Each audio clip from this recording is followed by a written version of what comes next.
Welcome to robspod.com and the Buddha Bomb, where you will indulge in a spiritual journey into the reality of illusion. Let's get started. Welcome to Rob's Pod. Today I'm going to give you a little philosophy. I should call it my philosophy of life. I think you'll find it quite interesting. I put this together over about 20 years and made sure that it was all consistent and holds true to the test of time. So let's talk about dreaming. Dreaming is a very cool subject, and I think you're going to find this topic very, very interesting. The question came to me, why do we dream?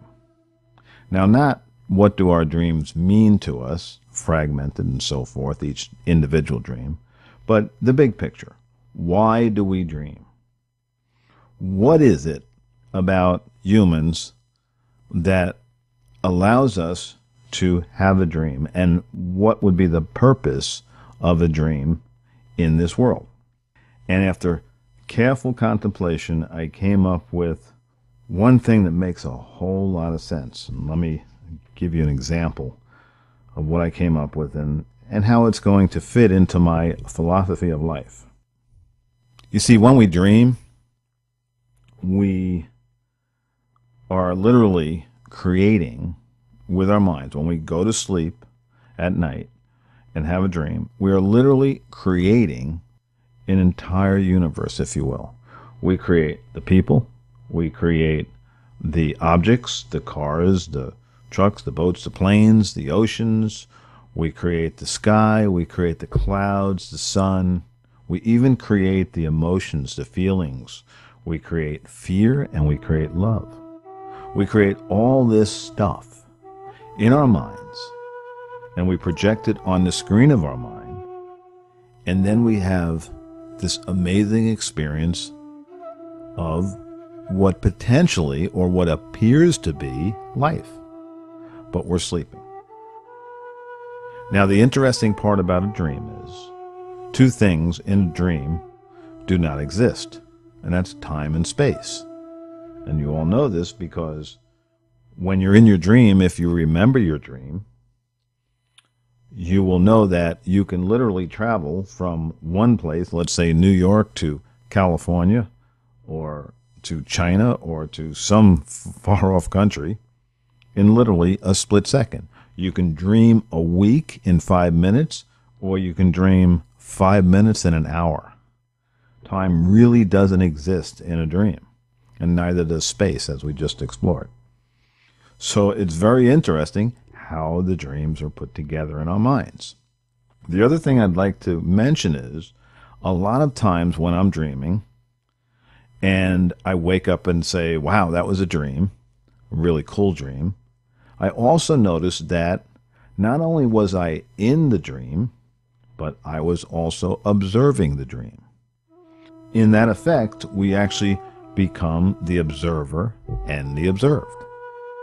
The question is, why do we dream? The answer seems to be, we dream to show us that we can create an entire world in our minds, be in that world, and believe that it is real, 100% real. Now, you probably figured out where I'm going with this, but let's not go there yet. Let's talk about another aspect of my philosophy. We're going to talk about the scientific aspect of it. We're going to briefly, very briefly, touch on what's called quantum physics. And for those of you who don't know, quantum physics is the study of the ultra small. We're not going to go into that real heavy. All I want to do is touch on some major things that happen in quantum physics so you understand what is going on here. Through the study of the ultra small, scientists have virtually figured out that as you go into an object and you explore it deeply with microscopes, you soon find out that what you thought was a solid thing is truly just vibration and light, particles of dust. Now, you can study this on your own. This is not a course on quantum physics, but I just want to bring out the main features in quantum physics as it applies to the philosophy I'm presenting here. So as you go in and you study the ultra small and you find out through quantum physics that everything is made of vibration and light, another interesting thing happens. In fact, two interesting things happen, and you can prove this over and over again. What they discovered was these particles of light, these things that appear to be dusty, blink in and out of existence at the ultra small level. Now that's interesting and curious, because where they go, no one seems to know, and why they come back, no one seems to know either. So just keep that in mind. The other interesting fact about quantum physics, and this is very provable, in fact it's provable over and over and over again, as we look at or give attention to or intent to, we literally control the outcome of quantum physics experiments. Now, what does that mean? That means that if we have an intention of an outcome, that outcome shows up.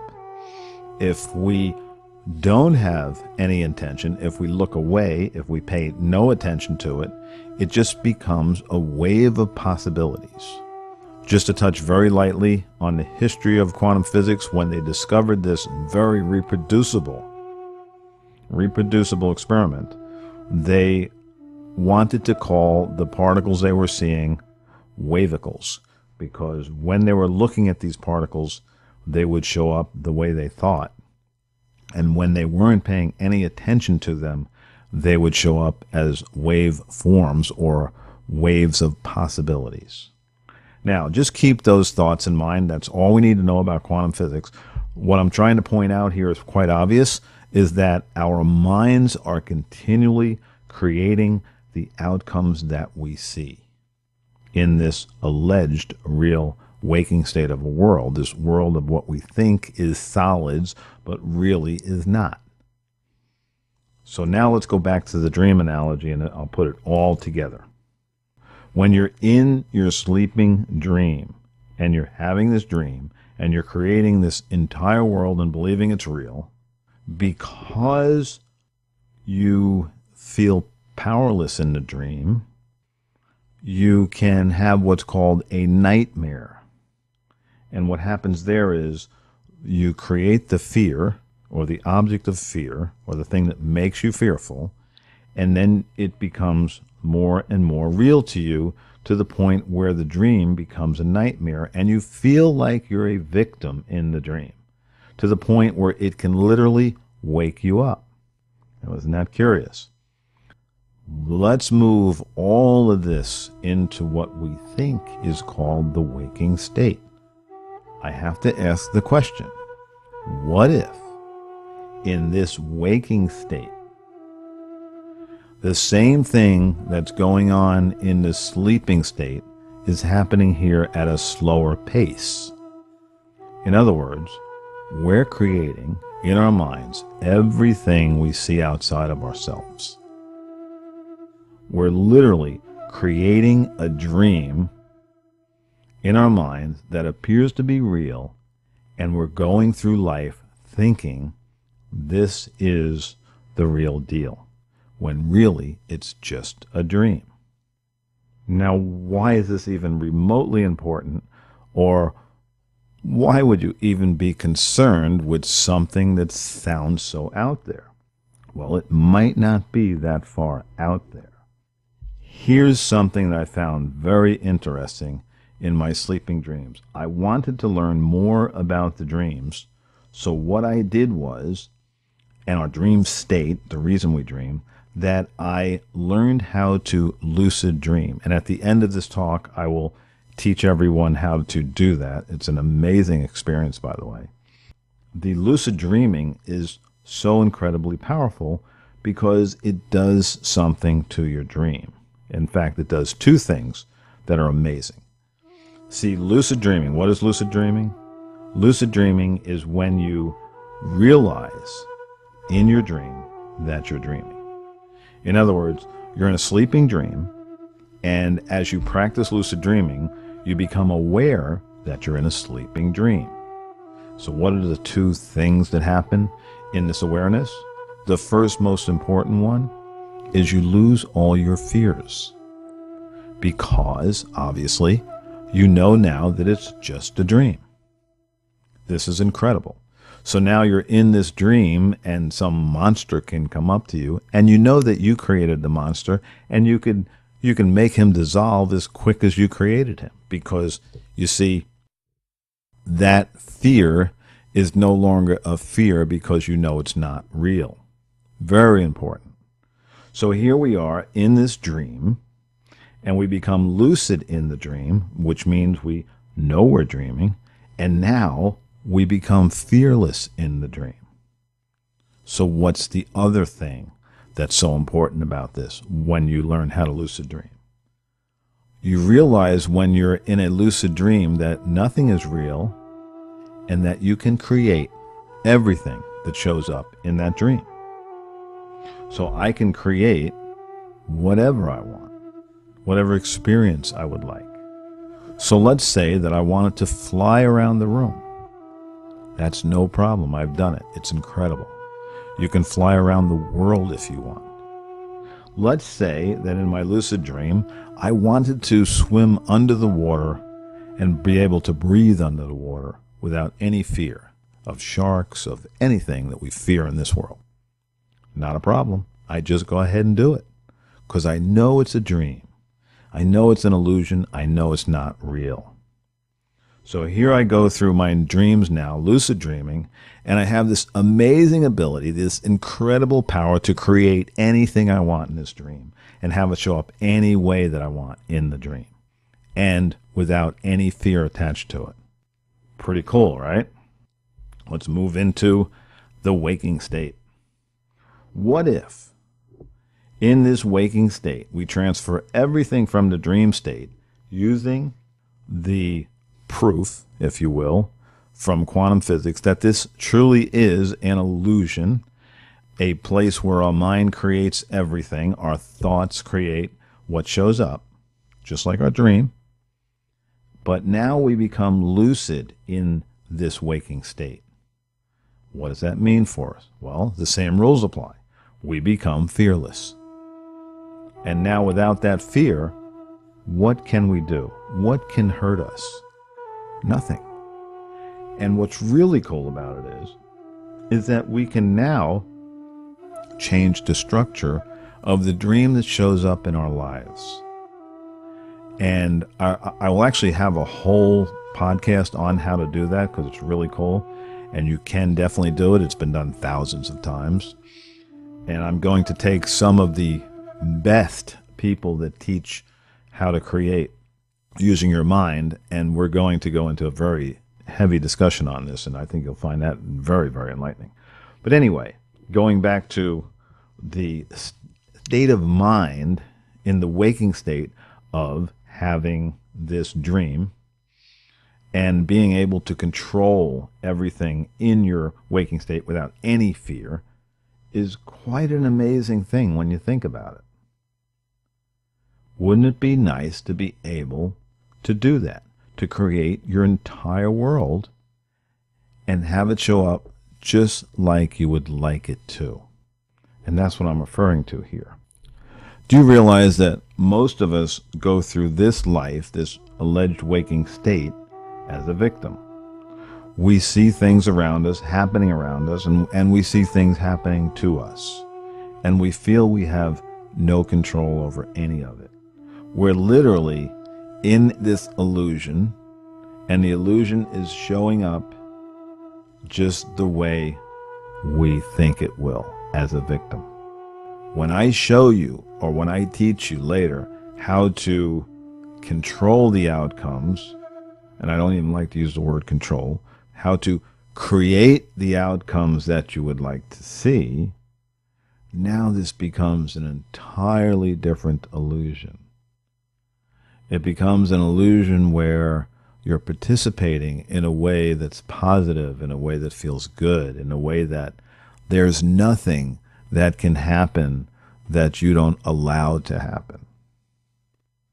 And that's the power of lucid dreaming. That's the power of becoming lucid in this waking state.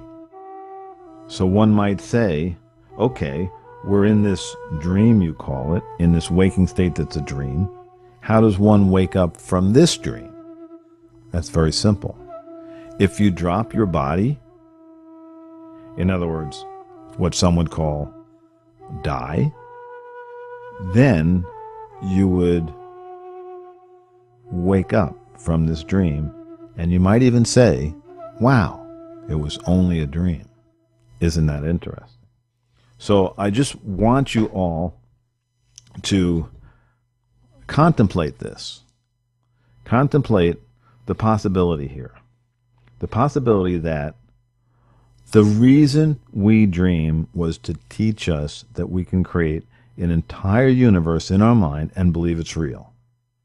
And then the state that we think is a waking state is really an illusion that we're creating with our minds, but we're creating that illusion as a victim because we don't really realize we're in a dream. So therefore, we are the victims of the waking state, or victims of the illusion we call life. What if I gave you the possibility to be lucid in this thing we call life, and now lose all your fear and have complete control of the dream, to the point where it will be the most amazing experience you will ever have in your entire life. I can literally teach you how to take your power back from the fears that have robbed you of it. Now, for those of you who would like to try lucid dreaming, and I highly, highly, highly stress that you practice this, at least if you do nothing else. If you believe nothing else that I've said, that's fine. Just try lucid dreaming. It will be the most amazing experience in your life. So the question is, how do you lucid dream? And I'm going to give you the simplest method that worked for me. And you can use any other method you like, but this seemed to work for me. The idea is to train your mind or condition your mind to do something very repetitive where it becomes natural. And the thing I want you to train yourself to do is very simple. It's to look at your watch all day long, throughout your whole day, every single day of the week. You look at your watch, you say to yourself, what time is it? Oh, I see the time now. And you do this. You could do it every half hour, every 2 hours, but do it continuously. Do it every single day. Don't miss a day. And continually look at your watch and ask yourself, what time is it? And then take note of the time. That's all you have to do. You may have to do this for 1 month, 2 months, or 3 months. I did mine for about 6 or 7 weeks, and it became very effective. Here's the next step. In step 2, what you do is, when you go to sleep, and you can start after a month, and it may or may not work, but when you go to sleep at night, tell yourself, and put yourself to sleep with this little mantra, I will look at my watch in my dream. I will look at my watch in my dream. Say that over and over and over again until you fall asleep. What will eventually happen when you're ready is that in your dream, you will look at your watch. But as I stated before, in a sleeping dream, time does not exist because time was created by man. So in a sleeping dream, there is no time. So when you look at your watch, the most amazing thing happens, and it can happen in all different forms. For me, my watch literally melted on my wrist. And when I looked down and saw my watch melting, the first thing that went through my mind was, I'm in a dream. Here's the interesting factor here. I look at my watch, I see that I'm in a dream, and the first thing that happens is I get excited and I wake up. And I blew the whole deal. And this will probably happen to you. It happened to me 3 times in a row, in fact. I looked at my watch 3 times, I got really excited, and I woke up. And then I was really annoyed that I woke up, and I really wanted to be lucid in that dream. So here's what I want you to do. Continue to do this practice, because it might take you 4 or 5 times, but you're going to come to a point where you won't wake up anymore. You'll say, oh, I'm in a dream. This is so cool. If you want to summon someone to talk to that you haven't seen for a long time, or you want to summon a spirit to talk to, or you want to fly around a room, or do anything you want, it's all there for you. It is the coolest thing on the planet to do a lucid dream. And then you might want to ask whoever you summon the Buddha and say, hey, is the world an illusion? Is what he's saying correct? And see what your answer is. It might be curious.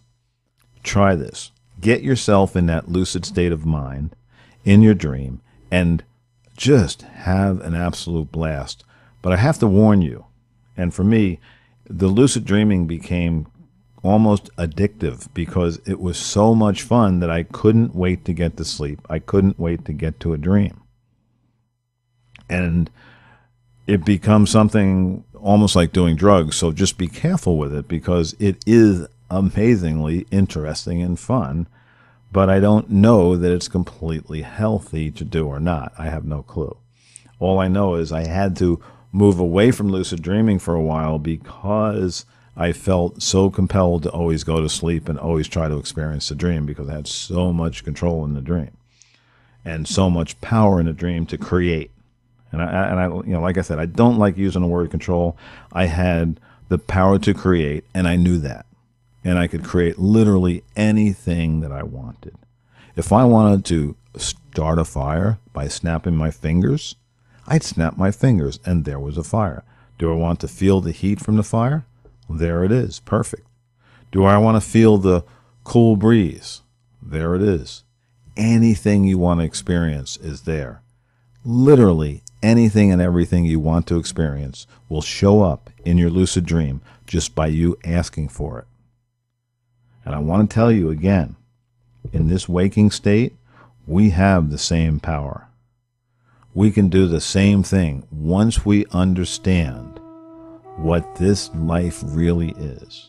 So for now, I'd like to say goodbye. I hope you found this talk interesting. There are plenty more possibilities on Rob's Pod. If you go into iTunes, you can download for free, and it'll always be free, Rob's Pod, Questioning Everything. You can also listen to it on the website, and you go and join the Facebook page for discussions on some of these topics. Once again, thank you for listening, and everyone have a wonderful dream. Thanks for listening. We hope you enjoyed this episode. Make sure to visit robspod.com and give us your thoughts. Ask a question or suggest a topic you want to hear about on our show. If you would like to be a guest on the show, email us at guest@robspod.com.